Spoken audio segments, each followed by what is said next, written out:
Dieu a créé ce monde et y a amené l'homme, un être humain à qui il a donné la vie. Ensuite, l'homme a eu des parents et une famille et n'a plus été seul. Depuis que l'homme a jeté son regard pour la première fois sur ce monde matériel, il a été destiné à exister dans l'ordination de Dieu.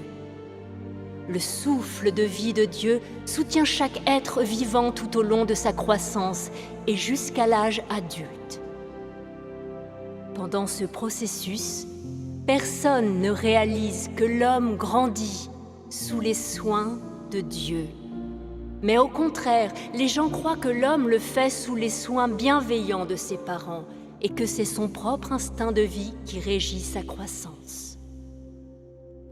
C'est parce que l'homme ne sait pas qui lui a donné la vie, ni d'où elle est venue, et encore moins comment l'instinct de la vie crée des miracles.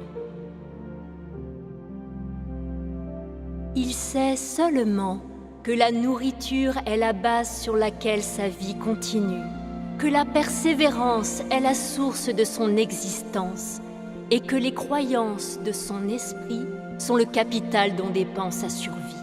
L'homme est complètement inconscient de la grâce et de la provision qui viennent de Dieu. Et c'est ainsi qu'il gaspille en vain la vie que Dieu lui a accordée.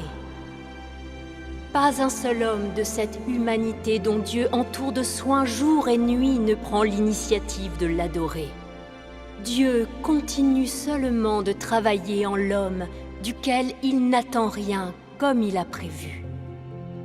Il le fait dans l'espoir qu'un jour, l'homme s'éveillera de son rêve et comprendra soudain la valeur et le sens de la vie, le prix que Dieu a payé pour tout ce qu'il lui a donné, et la prompte sollicitude avec laquelle Dieu attend que l'homme retourne à lui.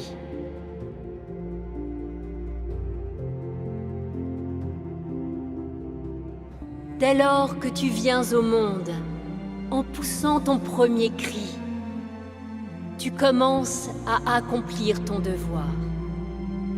En assumant ton rôle dans le plan de Dieu et dans son ordination, tu commences ton voyage dans la vie.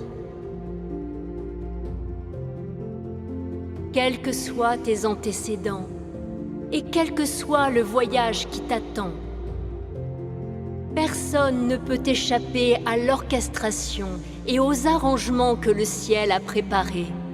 Et aucun de nous n'a le contrôle de sa destinée. Car seul celui qui domine sur toutes les choses est capable d'une telle œuvre.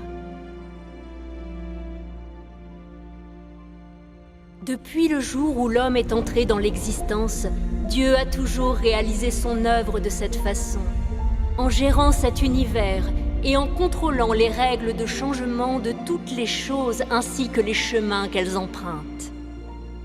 Comme toutes les autres choses, l'homme est nourri, discrètement et inconsciemment, par la douceur, la pluie et la rosée de Dieu.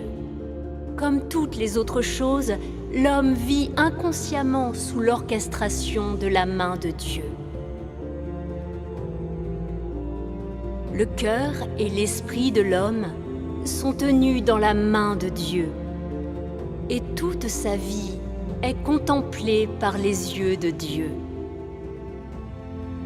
Peu importe que tu y crois ou non, toutes les choses, qu'elles soient vivantes ou mortes, évolueront, changeront, se renouvelleront et disparaîtront, conformément aux pensées de Dieu. C'est de cette manière que Dieu préside sur toutes les choses.